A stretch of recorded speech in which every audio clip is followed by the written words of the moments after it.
Going live.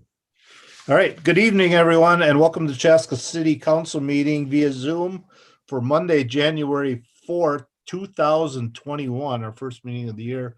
We'll call the meeting to order at 7:04. We got a little behind because of interviews. Sorry about that. Before we start, I have to read our Zoom meeting information. So with that, welcome everyone. You might notice that this meeting looks a little different. Due to COVID-19 pandemic, we are holding our meeting via video teleconference, aka Zoom, because the City Council has declared a local emergency for the COVID-19 pandemic. State statutes allows us to hold our meetings remotely. Even though we aren't meeting in person, we want to make sure you can participate. If you have joined the Zoom meeting, you will notice that you are muted. We have a moderator on call who will unmute those who wish to speak during the public comment portions of the meeting. Public comments will be reserved for visitor presentation, public hearings, or special circumstances determined by the council. Once we reach those points of the agenda, I will ask if there are any public comments. If you wish to speak and have joined the meeting by computer or tablet, please click on participants on the bottom of your screen and then select raise your hand icon. If you wish to speak and have joined the meeting by phone, press *9 to raise your hand. Once your hand is raised, the moderator will announce your name and number and unmute your line. Please remember that public comment is provided at the discretion of the council and is meant to provide productive discourse on topics related to the city of Chaska. Speakers shall refrain from comment or behavior that is deemed disorderly, derogatory, obscene, indecent, or off topic. Any person engaging in such speech or action may be muted or removed from the meeting. If you are watching online or on Comcast Channel 15, please be aware of the following. Our council members, city staff, and presenters are participating in the meeting remotely. There is a delay between the live meeting and the online and cable broadcast. All council actions will be taken by a roll call vote. Thank you. All right, that's done. With that, let's stand and do the Pledge of Allegiance, please. Michael, the flag. All righty. I pledge allegiance to the flag of the United States of America and to the republic for which it stands, one nation, under God, indivisible, with liberty and justice for all. All right, thanks everyone for that. Let me get this put away. Nate, will you call roll, please? Yes. Councilmember Wong? Aye. Councilmember Grau? Yes. Councilmember Hatfield? Here. Councilmember Hubbard? Here. And Mayor Winchell? Here. All right, moves us to item 4, adopting the agenda. Are there corrections or additions to the agenda? If not, I would entertain a motion to approve the agenda. Motion to approve by Hubbard. Motion Second by Wong. Councilmember Hubbard, second by Councilmember Wong. Discussion. Hearing none. Councilmember Grau. Yes. Councilmember Hatfield. Yes. Councilmember Wong. Aye. Councilmember Hubbard. Yes. And Mayor Winchell is also on. Yes. So passes 5-0. We are now moving to swearing in the elected officials. I'm not real clear how we're going to do this, but Luke's in charge. He's got it all done. So basically, we're going to do this individually, one at a time. Start with the mayor, and then we can go to council wards based on going in order, lowest to highest. But yeah, Luke, this 1968, Luke, was your first swearing in ceremony? No, I don't think so, because I wasn't, well, I can't even remember back then whether I was a swearing in, because they had been, elected in November, and this March was not their first meeting. So they must have been sworn in before. My first meeting would probably have been 1970. Okay. Well, that's swearing in. That's 50 years, Luke. You don't have to tell me. Okay. Who's counting at this point? Right. Okay, Mr. Mayor, repeat after me, please. All right. Do I have to put my hand up? Yes, you do. I got it up. I, Mark Winchell, do solemnly swear I, Mark Winchell, do solemnly swear that I will support the Constitution of the United States, that I will support the Constitution of the United States, the Constitution of the State of Minnesota, the Constitution of the State of Minnesota, and I will faithfully and impartially discharge the duties of the office and that I will faithfully, and impartially impartially discharge the duties of the office of mayor in the city of Chaska, in the city of Chaska, county of Carver, and County state of of Carver. Minnesota, Carver County, and the state of Minnesota, to which I have been elected to which I have been elected to the best of my knowledge and ability, so To the help me best- God. to the best of my knowledge and ability, so help me God. Congratulations, Mr. Mayor. Thank you. Thank you. The next, ladies first, as my wife insists.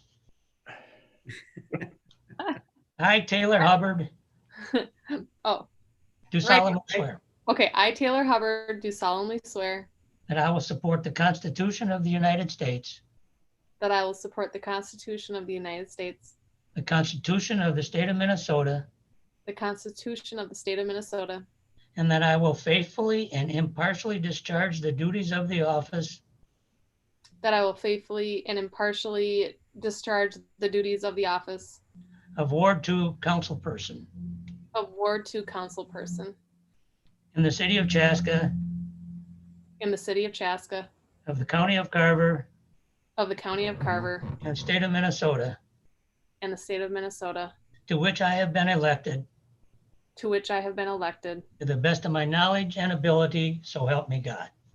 to the best of my knowledge and ability, so help me God. Congratulations.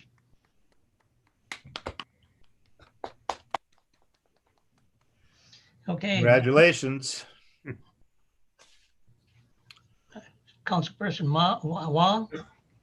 I, Mike Wong, do solemnly swear I, Mike Wong, do solemnly swear that I will support the Constitution of the United States, that I will support the Constitution of the United States, the Constitution of the State of Minnesota, the Constitution of the State of Minnesota, and that I will faithfully and impartially discharge the duties of the office that I will faithfully and impartially discharge the duties of office of Ward 4 councilperson, of Ward 4 councilperson, to which I have been elected to which I have been elected, to the best of my knowledge and ability, so help me God. to the best of my knowledge and ability, so help me God. Congratulations to you, Councilperson Wong. Congratulations, Councilmember Wong. All right. That's it. That should take care of the swearing in, right? Nothing else? That we are good, Mayor. Now, I think you guys will need to go down and see Denise at some point to sign the actual document. And then we'll get a copy of that. You'll each get a copy of that So document. it wasn't like I just signed this and sent it with a self-addressed stamped envelope or something. No. But contact Denise tomorrow in case there's some official thing that has to be done quickly. So We can have her reach out to you guys to let you know what to do. okay. All right. We are past that. We're going to move to visitor presentation. And Mike, do we have anyone on visitor presentation? No, although we do have this TOWS, T-O-W guest. I don't see who that person is. Okay. But I don't know if they want to be, are they on for visitor presentation? No, they've made no indication of why they're on. Okay. No, they're probably just watching. Yep. And you got my message via Kevin that the signal's not very good to the residents on 15. Yes, I do see that. I'm looking back here and let me go over here. I do have a good channel here. Well, can't quite see it from here, but Okay. Well, good. all right. I got a text saying that whatever it was, the Yep, I just got that too. Audio's low, so. I'll check on it. Okay. All right. Well, I'm going to bypass visitor presentation then and move on. Approval of previous meeting minutes from December 21st, 2020 council meeting. Again, if there are no corrections or additions, I'd entertain a motion to approve the previous meeting minutes. So moved by Hatfield. Motion by Councilmember Hatfield, Second by Hubbard. second by Hubbard to approve previous meeting minutes. Discussion. Hearing none. Councilmember Hatfield, Yes. Councilmember Wong, Aye. Councilmember Hubbard, Yes. Councilmember Gra, Yes. and Mayor Winchell. Aye, passes 5-0. All right, we move on to item number 8, which is consent items, again, which are items that don't necessarily need a conversation, but we need to approve these items. So again, if there are no questions or comments or corrections, I'd entertain a motion to approve consent. So moved by Wong. Motion by Councilmember Wong, Second by Hubbard. second by Councilmember Hubbard. Any discussion on this? Matt, item 8A, do we really even have another option for a paper? Yeah, you can use whatever paper you designate as the Star Tribune. You could use the Star Tribune if you wanted. It's just a matter of letting people know where you're going to publish your legal notices. Oh, okay. All right. I was just curious on that one. So, all right. Anyone else have anything? Otherwise, we have a motion and a second on consent. All right. Hearing none, we are up for Councilmember Wong, Aye. Councilmember Hubbard, Aye. Councilmember Gra, Yes. Councilmember Hatfield, Yes. Mayor Winchell. Aye, passes 5-0. All right, moves us to action item. It's a challenging one. I don't know who's presenting this one, if it's Matt or Nate, but appointing acting pro tem mayor for the calendar year 2021. Mayor and Councilmember, the item in front of you tonight is something that's required by state statute, that each year on the first meeting of the year, the council has to establish who's going to serve as mayor pro tem in the absence of the mayor. For a number of years, I think Luke would probably know better than I do, but I think Bob Lindahl served in the role of mayor pro tem for a long time, 20 some years. I think it was 30 years. 30 years. It was a really long time. When he did retire from the council decided to make a policy to really rotate this position around.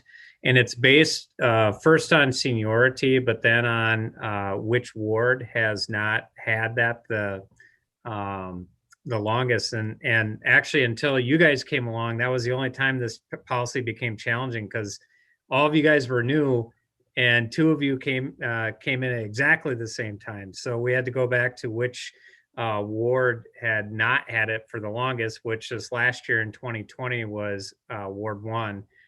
So Councilmember Gra served in that position. So now, based on our rotation policy, the acting mayor who would be up for a mayor pro tem position would be Councilmember Hatfield. Again, this is a policy. It's one that was developed by the council several years ago. So the council can make a choice at your discretion about what you want to do, but that's a rotation that we've used in the past, and it's worked really well. I think it was 2006 when we actually made that change. No, it was after that, because I was on. It was done, I'd say like 2012. Oh, that late?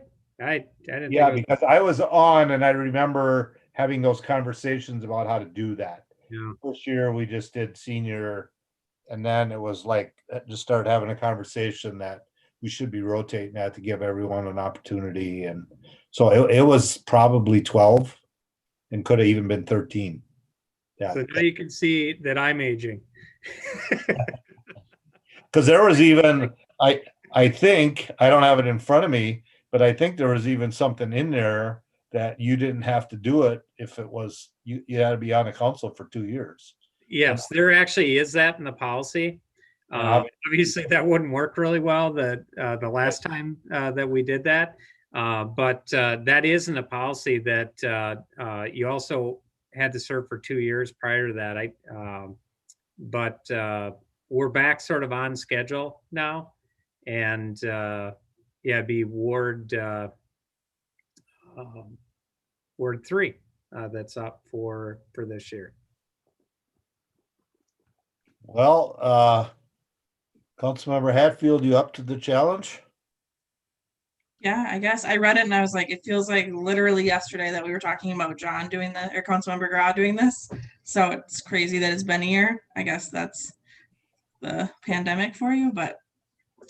And I might be taking a few days off the month of July in this year. So you ready for running all the council meetings? Sure. I don't have a lot else going on. I wouldn't be asking if I were a Councilmember Hatfield, I wouldn't be asking whether I had to run a meeting. I'd be asking whether he's going to show up to the Chamber State of the City address. Right. That's what I'd be asking. Oh, that's right. Hey, 0 for 2 the last 2 years. I know. Well, I can't help it. They got the tab meetings on the same day. I'm kind of liking it, actually. So, all right. This is an agenda item. So, anyone have any conversation or questions for Matt? Or are we all comfortable with the policy? I think that when the policy was made, I think it was a good policy. It gave a lot of parameters and the ability to fix like what we ran into last year, where everybody was under the 2-year mark, but now we should be back on track. But I think otherwise, it's either based on seniority or on which ward hasn't had it in a while. So I think all avenues are covered. Like I say, I think it's a pretty good policy, really, and pretty fair. So again, if no one has any questions, I would entertain a motion to approve acting pro tem. I'd like to make a motion to appoint Councilor Hatfield as the acting pro tem mayor for calendar year 2021. All right, I have a motion by Councilmember Wong. Second by Councilmember Grau. Second by Councilmember Grau. Discussion. Hearing none. Councilmember Hubbard. Yes. Councilmember Grau. Yes. Councilmember Pro Tem Hatfield. Can I vote? Yes. Councilmember Wong. Aye. And Mayor Winchell, aye. Passes 5-0. There we go. All right, we move on to bills. Okay, so my list is going to be super long tonight, so I apologize in advance. It's I for only have 2 items. 2 meetings worth. I'm going to see if I can fill up the next 2 hours. Call me when you're done. So let's see. The first question is on page 1. The question is like the boilers. It looks like I'm assuming the boilers are for the community center lodge. Isn't the lodge part of the building like relatively new, or is it just the boiler is actually the old boiler from the building that's just being replaced that covered the lodge too? Yeah, the lodge is built in 2006. Yep. So it's about 14 years old now. But when we built that, there was the boiler that served sort of where Alphabet Junction and the theater are, had the capacity to be able to add on the lodge to that, but it was already the existing boiler that had been in for quite a while. So basically it's the part that serves the lodge, but it was really sort of a capacity addition onto an existing boiler that was there before the lodge addition was there. So Gotcha. It's run out its life now. And it also, once we added that capacity on it, ran at a higher capacity. So it just wore out, but it didn't, there wasn't a shortened life on it. Okay. So basically this is replacing that entire boiler system. Yeah, so Okay. it's the entire boiler system that replaces or that serves basically the Arts Edition, which is basically everything from the community room to the west. Okay, and I assume that because of the fact that the old one was an add-on, we're just gonna, right size it to whatever is appropriate for the all new, so it'll have a long lifespan. Yes, yep. Okay, cool. And then the last question is page 17. There's an item for Tice Construction Company exterior door replacement. What's that for? That's it was a pretty expensive door too. It's like a $22,000 This is a challenge you guys have been not having meetings at City Hall. We have the old rusty doors that were at City Hall are no longer. Yeah. So that was the replacement of the doors there. It's actually the whole system that they have to replace in there when they put that in. So they're not cheap doors, but they were definitely at the end of their life. Yep, sounds good. The glass was about ready to fall out of the bottom panel. Yeah. So I was actually, it's interesting when I was walking in tonight into City Hall, I since we've been closed here for COVID, I go in the back entrance. So I don't usually go in that front entrance. I went in tonight and I noticed how bright white that front door is. I mean, it looks really nice, and it's been a while since it's looked that nice. So it turned out well. It seems like, but now if that's like bright white, because I remember I looked up the other day because I happened to be at City Hall for something, and like everything above it's like rusty. Like all of like the window stuff is all rusted. So yeah, the door area. Yeah. Yeah, exactly. So okay, that's all I got. Thank you, Matt. Yep. anyone else? Question? Okay, with that, entertain a motion to pay the bills. So moved. Motion by Councilmember Wong, Second by Hubbard. second by Councilmember Hubbard to pay the bills. Discussion. Hearing none. Councilmember Grau, Yes. Councilmember Hatfield, Yes. Councilmember Wong, Aye. Councilmember Hubbard, Yes. Mayor Winchell. Aye, passes 5-0. All right, moves us on to other business. I'm gonna start top of my screen. Councilmember Grau. I'll keep this pretty simple tonight. Just want to wish everyone in Chaska a happy new year and a happy 2021. And I think we're all happy to put 2020 behind us. And hopefully a year from now, things will be looking much differently. So just happy new year to everyone. And that is all I have. Perfect, thank you. Councilmember Wong. I got a few things. First, I'd just like to recognize that also a happy new year. Wish everyone a happy new year as well. Welcome to 2021. There's an upcoming food distribution event on Thursday, January 14th at the Old Gedney Factory around midday. And there's still a need for volunteers. So if you're able and willing to volunteer, they could certainly use the help out there. The other items I want to talk about are primarily related to Southwest Transit. One of the things I asked to be added to the council packet this evening was a link to the Blue Ribbon Commission's final report.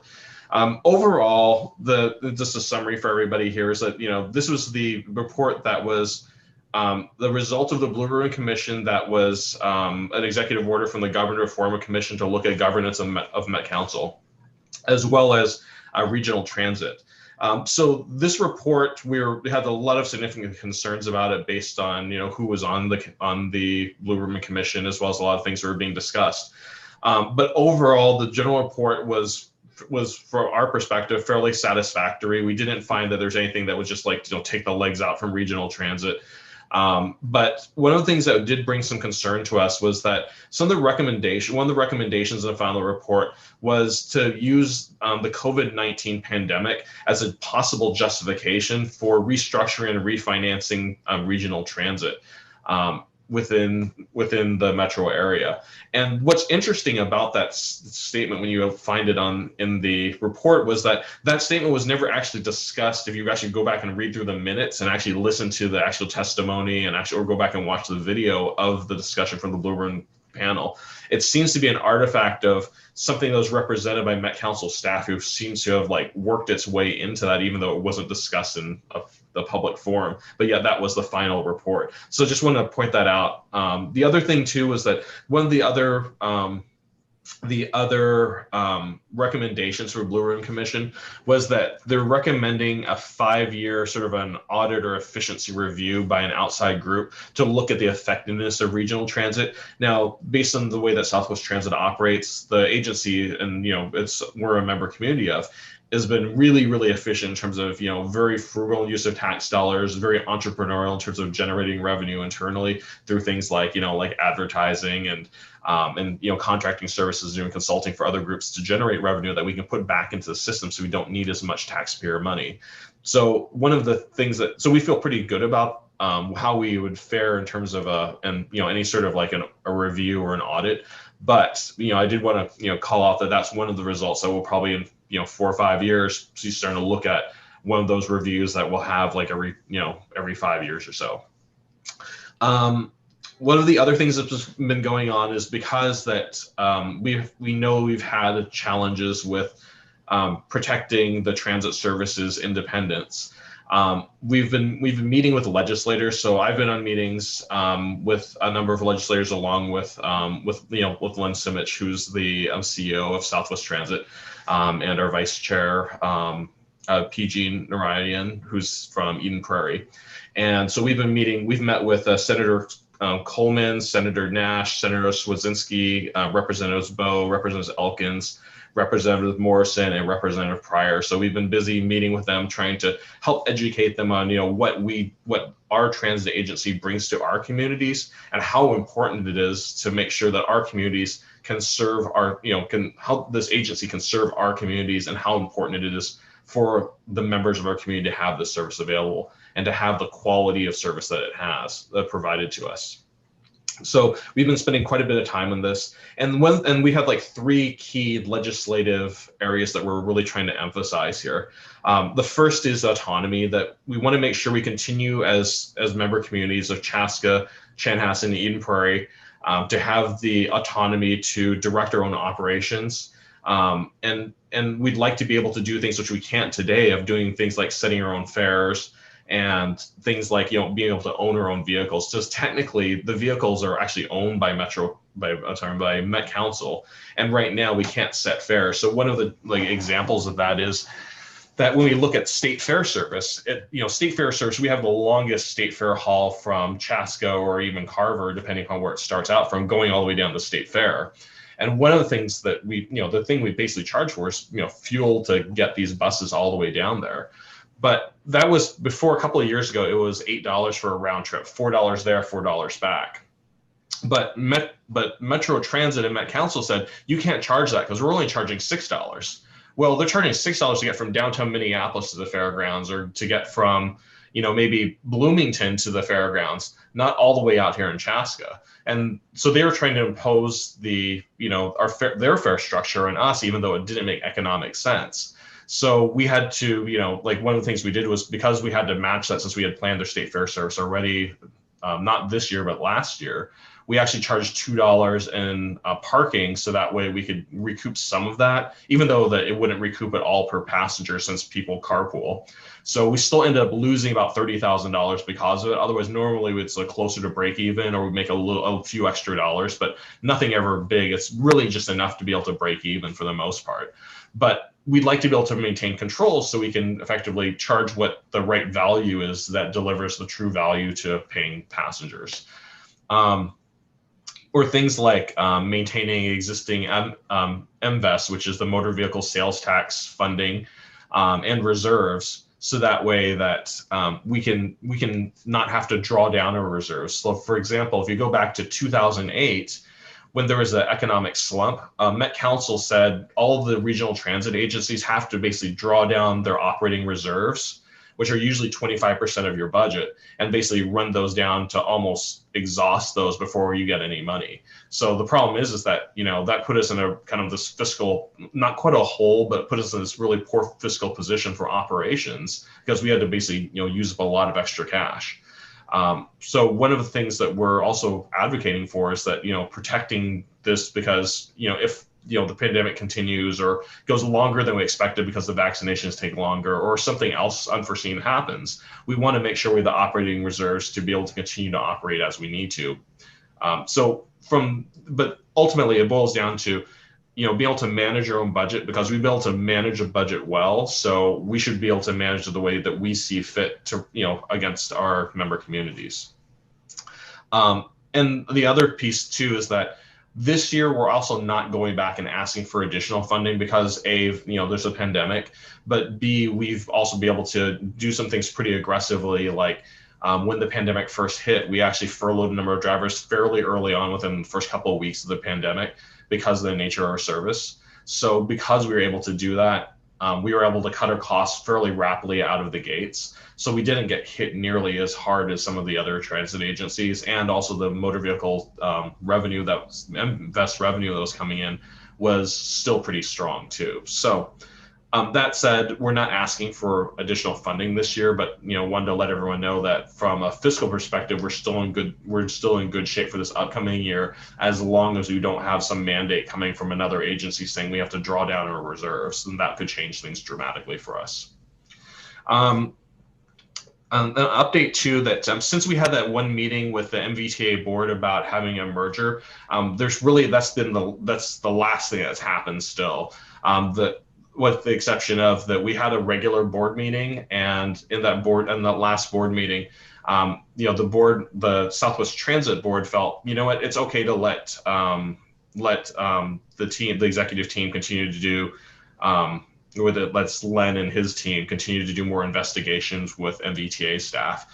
But other than that, that's the only thing that's really happened. So there's nothing material that's actually occurred. There's no reports back to us on anything happening.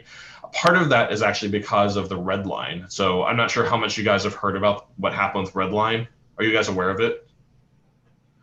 So basically, red line was operated by MVTA as a service under contract from Metro Transit. And then back in like October, they gave like a 60-day notice and said, we're taking this line back over for cost reasons. Even though if you actually look at the numbers, well, Metro Transit would say, yeah, we're going to save a bunch of money on costs by bringing it back in-house. But then, MVTA said, if you actually look at all the numbers in the big picture, they'd say, no, we are not actually saving money. It's just like control. It's more about control and power. So this battle's been going on. And the red line basically runs from Bloomington down to like Prior Lake, Lakeville, that area. And that's one particular line that's contested because it's the only line that actually goes through an MVTA service area that is technically part of Metro Transit. But the thing that kind of gave everyone a bad taste in their mouth in MVTA is that it wasn't something where Met Council or Metro Transit said, hey, you know what, we're having some budget challenges. Can we figure out how to work on this? Or we might need to do something. It was just like one day they just like walked in and there's basically a Dear John letter saying that we don't need you to run the service anymore. We're taking it over as of December 1st.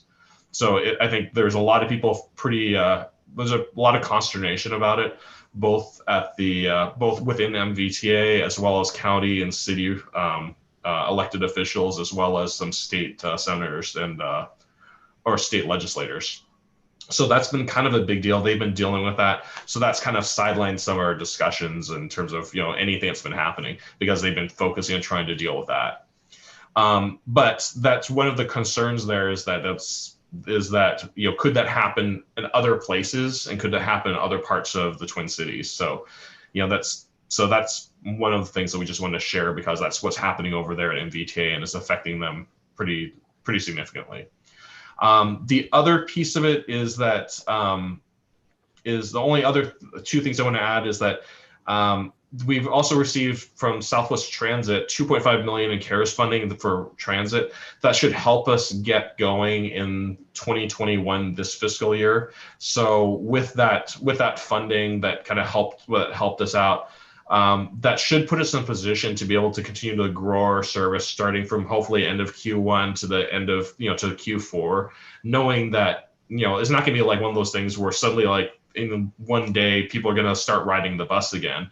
We know there's going to be shifts in transit because a lot of people are going to continue to telecommute. We know there's going to be a lot of people who maybe, choose some other route of transportation because they don't feel comfortable taking public transit. So we know it's going to take a while to kind of get people back on the bus, and we may not get back to the numbers we had pre-pandemic for quite some time. So we're kind of keeping a lot of that in mind given what's going on. But we're primed for that. And I think the other thing that's kind of relevant about that is that from a service perspective, while we're down like about 75% in terms of express service from like the, Chaska to downtown, prime service is still around like, was only like, 40% down or 50% down, and seems to take in less of a hit because the people who need to get from point to point within the system are using it fairly substantially to get from home to work or school or to a medical appointment or things like that. So there's still quite a bit of demand for that, and that's actually a stronger demand than we were expecting. So that's the good news, and we'll continue to offer that service and continue to run that service to support our members of our community. The last thing here is that Len is planning on doing and would like to do another work session with us. So this is kind of for Matt.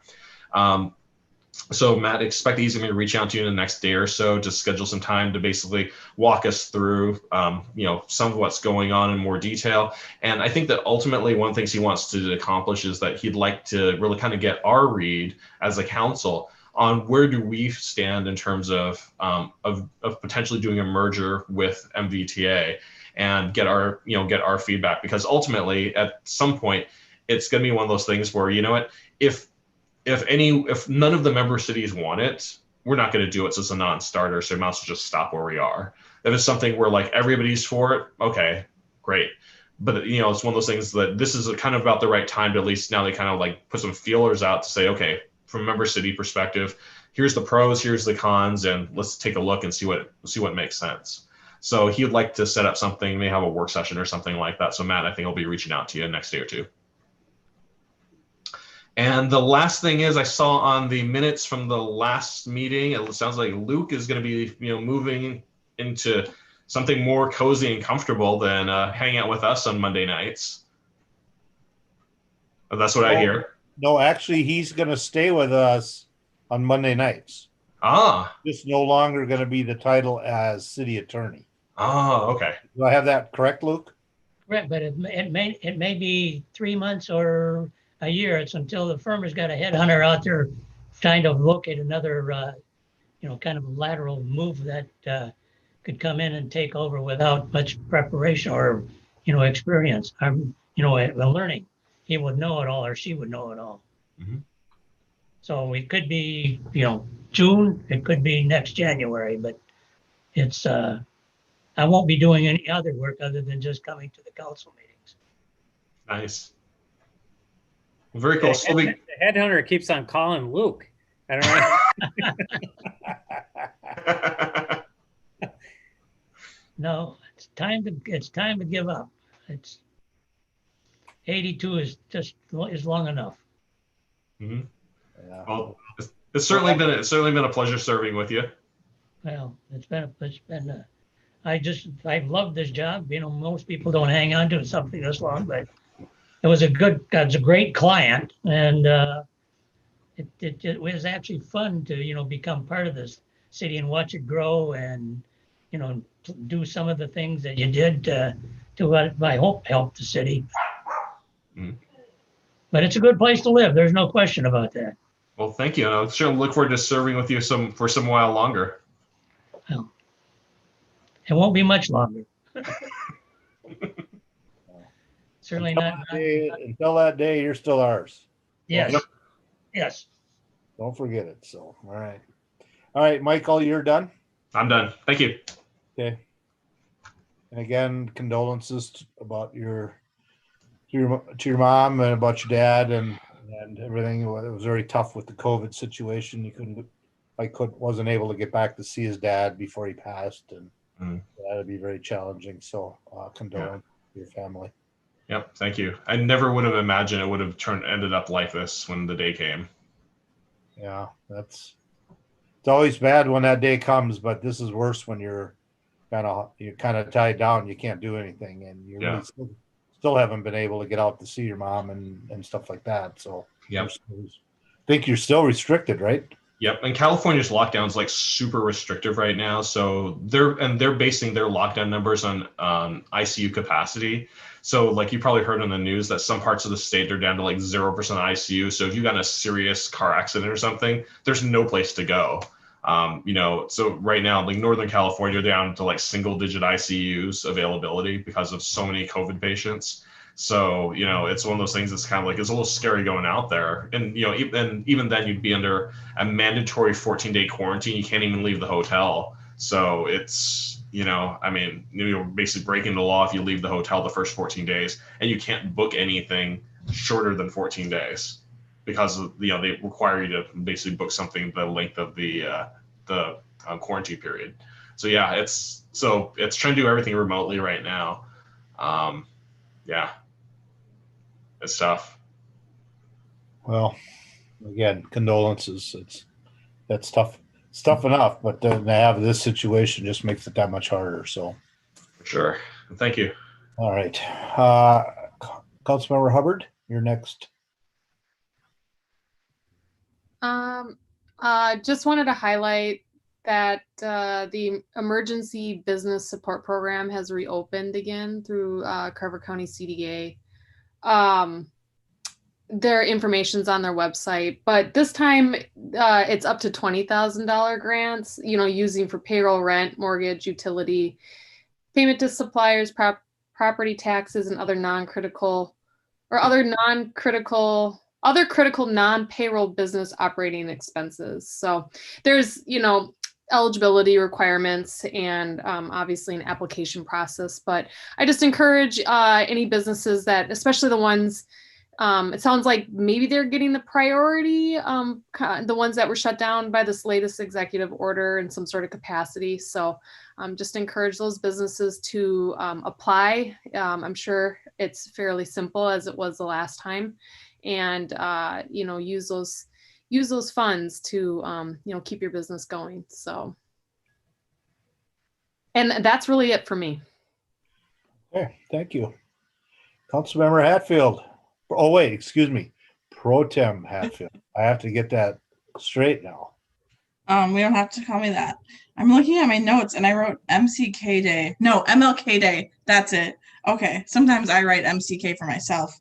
Anyways, MLK Day. I was just wondering if the information is there an event still happening virtually? And is that information to be put out? And I would imagine, obviously it's a couple weeks away, but I don't know if Nate, you knew. Yeah. Yep. We'll begin to start getting information out about that. I imagine end of this week, early next week. But the event will be pre-recorded and then released on the day of MLK Day.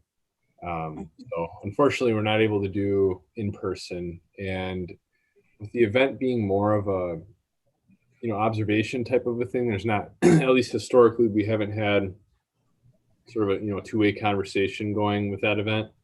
We thought that the pre-recorded version might fit best. So what we are doing is we're planning to have different groups submit videos that we can use. So we've got some students working on some things from Breakaway Academy, also from the school district. So some speech students that'll be doing some readings and performances and things like that. We are talking with La Academia about maybe having some of their elementary kids submit some stuff about, talking about what their dream is and that kind of a thing. We will present the award. And then our keynote speaker is Sharon Sales Belton, who is, she was the first female and also first Black mayor of Minneapolis. And so she'll be doing the keynote address for that. So that's what we have so far. And there's a number of other different groups and things that we've approached, but haven't heard for sure yet. So it may even get a little bit more than that yet. So. That's exciting. Perfect. Thank you. Mm-hmm. Then second, I just wanted to congratulate all the newly elected leaders getting sworn in this month. And then my last thing is just with the recent snow events, snowfalls.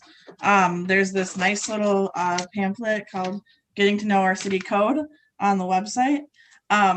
So you can check that out.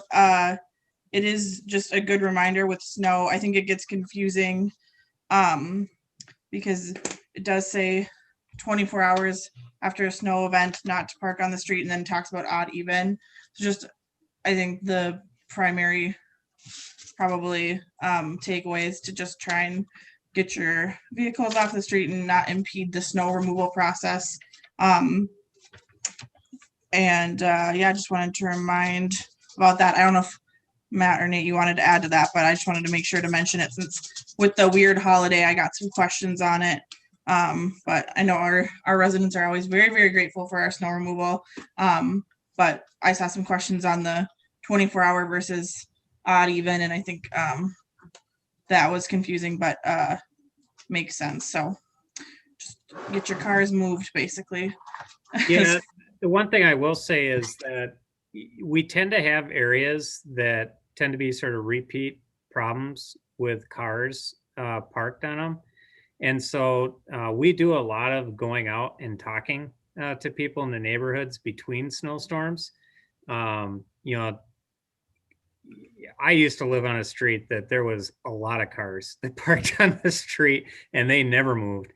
And like one lane of our road could get plowed until people moved those out. And so we spent a lot of time with our CSOs going out and actually having conversations with people about options for where they can move their cars, things like that. You know, because it can get, those roads can get pretty skinny pretty quick if people don't find ways to move them during snowstorms. So yeah, it's a good for people to sort of understand that November through April is when we have, or April 1st is when we have our odd even parking. And it's really in place because, you know, once we have a big event, those guys are out there doing some type of work on it most days to go up and clean out areas that maybe they couldn't get to before because cars parked out there, things like that. So. But and I'd like to just touch on that, Matt. That was actually your old street was where I got a complaint about that they could hardly drive through there. And that was exactly the case where it's a narrow street to start with. Cars were parked on, well, I heard they were on both sides. That there was places the plows really couldn't get through. But then you have where the cars were parked, the big snow plows, and they moved to the other side. So now you're almost driving in the big snows and you know, with it happening on a holiday, you know, and then you go into a weekend, and we generally don't go out and do what they call snowbirds, go clean up afterwards. We don't usually do overtime on that. So it just kind of one of those, it's all about timing of any snowstorm when it happens. And I think that was part of the issue, but because of the conditions and stuff, I know the crews did end up going out on the Sunday and ended up having to clean up a lot because then we got snow and they were sanding again anyways. But that exact street was one of the concerns because people felt like it was never plowed, but it was. It's just that they moved the cars to the other side where it was. Yeah. And typically what's happened is, and it typically happens every year, is we start out and the first snowstorm is really difficult. And then you end up having those conversations and it gets easier as the season goes on because people either move them or sometimes we have to tow them too. So I have a question.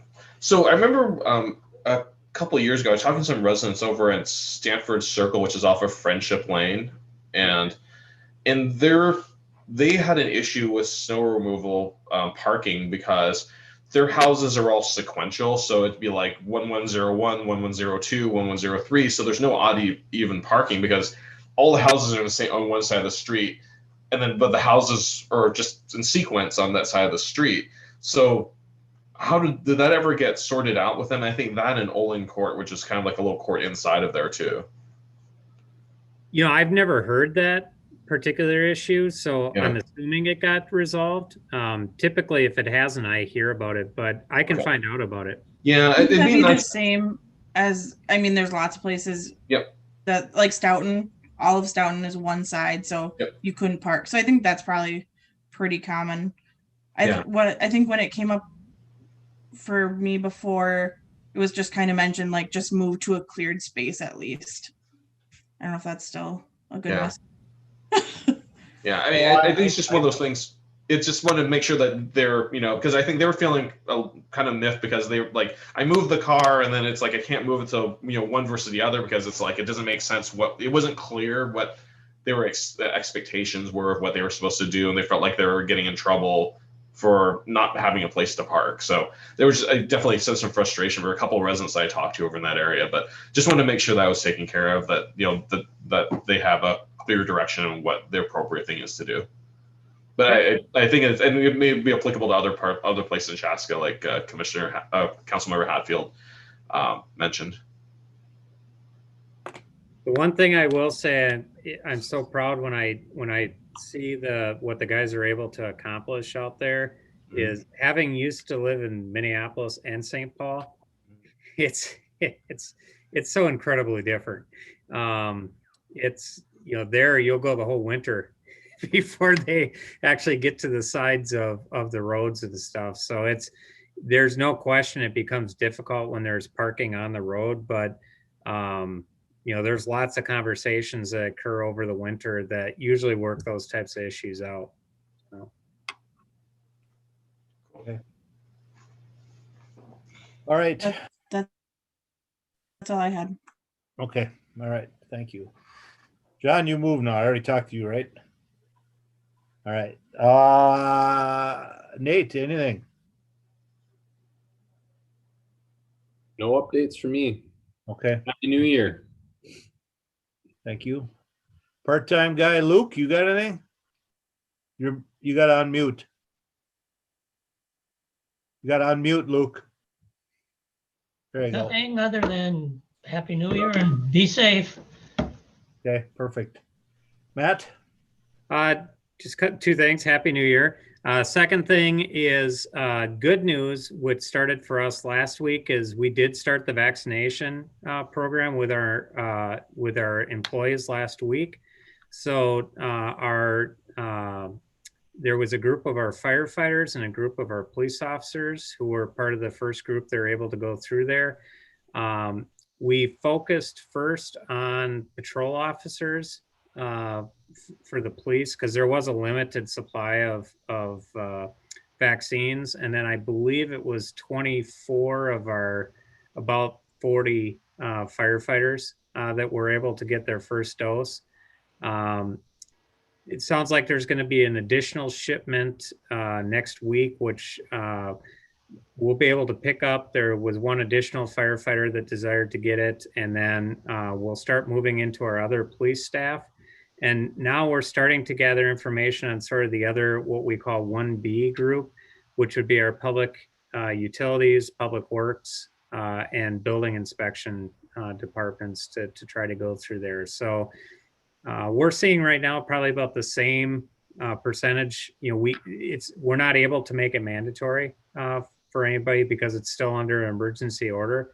But we're seeing about 50% of employees who are opting to get the vaccine now. So I think the good news is the process has started, and it's good to start to see some of those, especially that can't avoid sometimes being in contact when they go to emergency calls with somebody, to be able to have that option to be able to get vaccinated.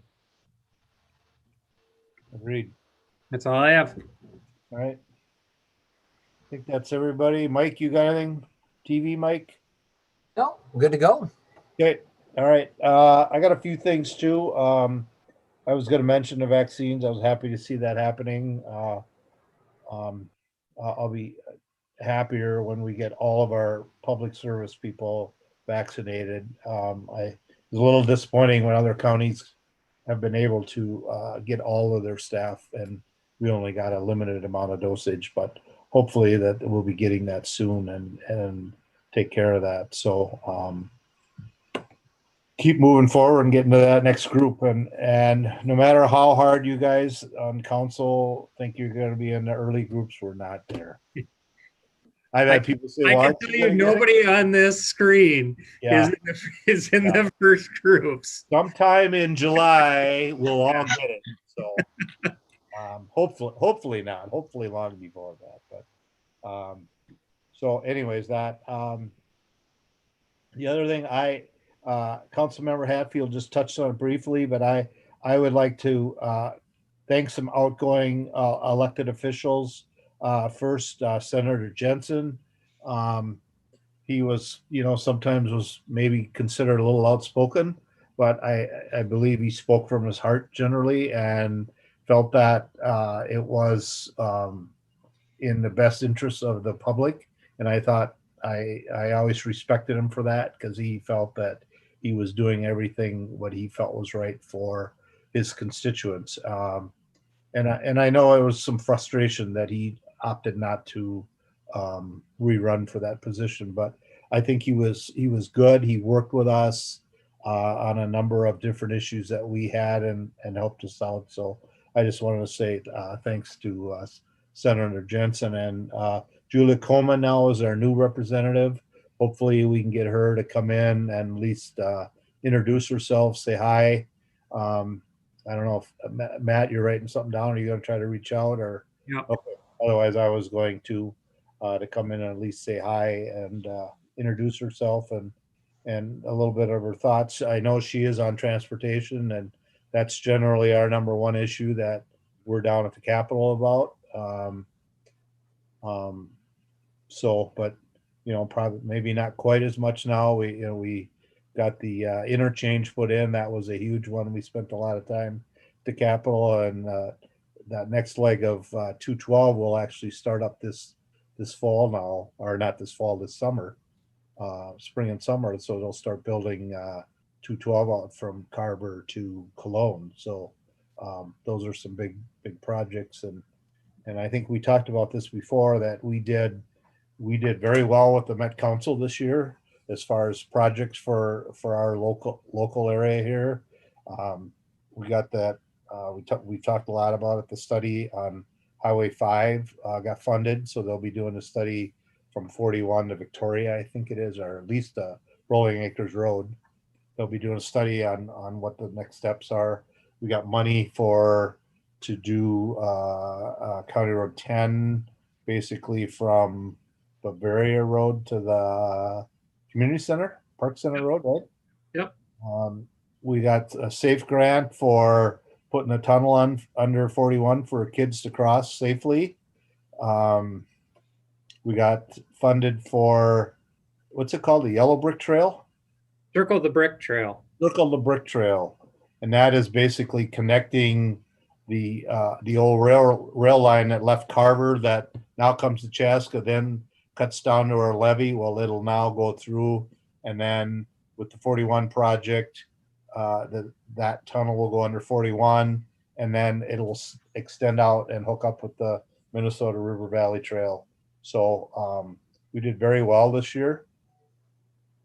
Our downtown project 41 got the rest of the funding through that. Yeah. So like I said, it was a pretty strong year. I had one member of TAB say that we shouldn't have got so many, that we should take one away from us and give it to somebody else. But the rest of the majority spoke, so which was good for us. And a lot of the projects are really tied around us, so we're pretty fortunate. So and then County Commissioner Randy Maluchnik and Jim Ishii are done with their stints, and that between the two of them, I don't know, they must have had close to 40 years. So I just want to thank both them. We maybe didn't always agree with the county commissioners, but I think that we've come to develop a way better relationship with working with them, and I think that's helped over the last few years. And I think Commissioner Maluchnik was part of that. So thank you to those guys. And their new replacements. One will be a former park board member, Matt Uderman, is a replacement for Randy Maluchnik, and John Fay, right? John? Yep. John Fay is a replacement for Jim Ishii. So welcome to those guys. They were both sworn in today. It's at late morning, early afternoon, were sworn in. So they're ready to go now. I believe their meeting is tomorrow morning is when they generally meet. So, and the other thing I want to touch on is I got some notifications just I think when we were actually in interviews that it sounds like the governor was going to be coming out Wednesday and going to be starting to loosen some of the restrictions, which I'm not sure. I didn't get a chance to read it, but I'm assuming when it says loosen up restrictions, I'm assuming that hopefully restaurants and places will be able to have indoor dining. I'm just speculating again, and I sure hope so. You know, we certainly want to keep our businesses, you know, alive and going forward. And the longer they stay, I mean, January, I'm sure, is a pretty quiet month, anyways. And not to be open at all is just makes it that much harder. So hopefully those will happen. I saw some of our numbers, like at the school, where we were up to like, what were we, Matt? 174 or something like that. And we're down to about 90 now. What's that? We're down to about 90 for the 2-week average, but that's 2 weeks old. Oh, well, that one I saw had us at 58. Okay, then that's newer than the one. Ending on December 9th, we were at 58. So we're basically, but I think we're starting school because they already told us that they're going to start with elementary, get them going, then they'll bring the middle in, and then the high school. I think right now is the plan by the end of the month to have them all back. So January 19th is when they'll bring back the first group of kids to elementary. There'll be IEP students and then kindergarten through second. And then they're going to bring, a couple weeks later, they're going to bring in the rest of elementary. And then I think 2 weeks after that, they go to hybrid for middle school. And then 2 weeks after that, they'll go to hybrid for high school. Okay. Well, hopefully we can keep going in that right direction, that we don't have some sort of a spike now after Christmas, but it's dramatically dropping. So I hope it continues with that. And lastly, before we break, I just want to touch a little bit on the Santa parade that we had after our last council meeting that we had on Tuesday night. It was the best move ever that we moved it from Wednesday to Tuesday. Wednesday would have been absolutely miserable. And about 3 people would have been out to see it if we would have got around at all. But it was a great decision that we looked ahead and looked at the weather and said, we got to move this thing up. And I was amazed on, you know, we changed it on a Monday to a Tuesday, and the amount of people that were out across the community was unbelievable. It was fantastic to see. I don't know, Matt and I kind of talked a little bit about it. You know, it's in the top 1 to 3 things that a person can do within a community, to go around and see that many people out and not in one area, but completely across the city. I think it was a lot of fun. I think it brought a lot of just overall joy to the community, to see the kids and the adults responding the way they did to it was unbelievable. Very, very happy to see. And we certainly know the neighborhoods where all the kids are. There without a doubt, there were neighborhoods that there were a lot of kids. So, but it was so great to see so many people. So I just want to reach out and say thanks to everyone that came out and to be part of it. All the people that planned it. I know I think it was Kevin and Julie did the route planning on where we went, and that's no small task. And Kevin was able, and I heard from a lot of people that use that tracker that they knew exactly excuse me, they knew exactly where we were and how soon the parade would be to there, roughly how soon they would be to the area. Because we did get behind because it was a little slower than we had anticipated. We had anticipated about 3 hours, and we were almost 4 hours right on the nose. So it was a great experience and something I personally will never forget. So, and who I think knows? those parades are probably my favorite thing that happened in 2020. I made a TikTok of all the videos of the parades coming by my house, and I was like, this is the best thing that happened to me in 2020 because I'm a nerd. But I was like, this is like, it was probably one of my favorite parts of those parades. Yeah, I was telling the mayor, I was really having a hard time getting into the holiday spirit until that night. And boy, I'll tell you what, that got me right in it. It was really cool. And I did want to give a shout out because she doesn't always get recognized because she's so behind the scenes, people don't see her. Allison Campbell is our GIS technician, and she's the one that developed the tracker system and actually got that to work. And that was a pretty special part of it, that people, we saw people that actually went to multiple parts of the parade. Like they went to one part and then they'd see where we're at and drive down to another part. So it was pretty cool to have that tracker system on there. Yeah, it like I said, it's just something you'll never forget, because it was amazing how cool it was and how many people were out. I mean, I guess it's amazing how many people realize it, but then how many people didn't realize it that ran out in their jammies on, and kids running out in short sleeves, and luckily it was 30 some degrees out, but it was pretty neat. So I think that's it. Happy New Year, everyone. Hopefully 21 is way better than 20 was.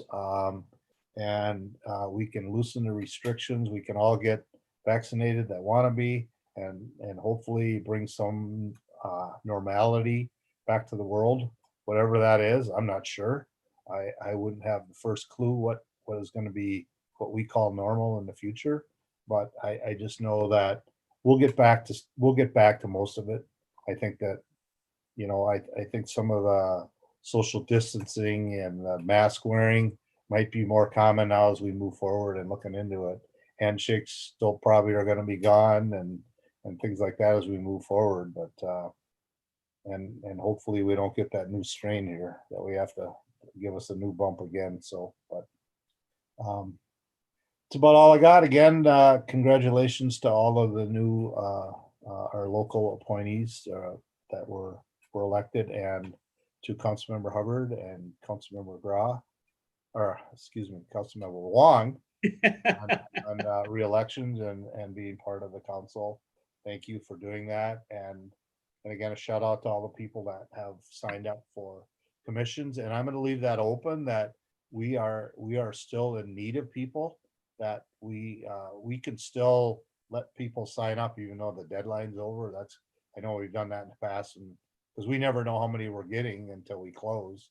So we are looking for spots on human rights, park and rec, and the planning commission. So if someone has an interest for any of those spots, please feel free to contact Nate. Yep. Contact Nate. If you just call the City Hall main number and ask for Nate Kabat, and he will get you on the lineup for an interview. And like I said, we would still welcome. We can easily use some more people to use for draw pools. So, all right, I think that is it. Last call for anyone else. If not, I would entertain a motion to adjourn. Just a quick question on that last comment you made. So if someone wants to submit an application, they still submit it through the website and send it to Denise. Is that okay too? Yeah, I would suggest they can do that, but I would suggest that they follow up with Nate at this point. Okay. To make sure that somebody's looking for it. Okay. Because the application process from the advertisement did close. But I think it'd just be good if they submitted it in that way to follow up with Nate. Okay. Sounds good. And if somebody knows of a 16 to 20-year-old that's interested in serving on the park board, I think it's great experience for people that are looking into, getting into the public sector or something like that. It looks, well, it's a resume builder for sure for a young adult like that. So I'm assuming that person that they still have to live in Chaska, correct? The 16 to 20-year-old? yes, they would have to be a Chaska resident. Even if they're in college and it's just what their residence is, though? Yeah. Yeah. If they're at college, but their main residence is still here, that's fine. So, because I think that gives, especially in the park board, that gives a different perspective that sometimes the adults don't see. And John's not, and he had a representative there. They know that we might think differently than that age group. So I'd like to really get that filled because we didn't have that position for a while, and we filled it the last couple times, and hopefully we can get that refilled again with someone that's willing to serve on that. It's also a 3-year term for that one, or is it a? It is, and that's why it's always the best is to get a sophomore, because then you can have them the entire time that they're in high school. I never thought about it till now, but I can reach out to Cindy Shallow, and because she helps us with recruiting student representatives for Christmas in May too. So, because that's even though it's a 3-year term, we understand their high school, college, their lives are changing all the time. If they decide they can't make the 3 years, it's not like it's the end of the world or anything. So I was gonna ask, do we ever reach out to the school to like Tara over at I think it's still Tara. We do that sometimes for the auxiliary for our junior members and girls state. We just reach out to the school counselor, and they have, I think that's their title. They kind of have a good idea of who may be wanting that sort of experience. So I don't know if that's an option or like you said, Cindy Shallow, but if that's a possibility, that's been beneficial for the auxiliary in the past to just reach out to the school. It's a good idea. Yeah, and Cindy's got a pretty good handle on it, and she knows, and she can get it out to that counselor probably as well, that they're looking for somebody. So, all right, anyone else? All right, motion to adjourn. So moved by Hatfield. Motion by Councilmember Hatfield. Second by Councilmember Gra. Second by Councilmember Gra. All right. Roll call. Councilmember Hatfield. Yes. Councilmember Wong. Aye. Councilmember Hubbard. Yes. Councilmember Gra. Yes. Mayor Winchell. Aye. Passes 5-0. We are adjourned.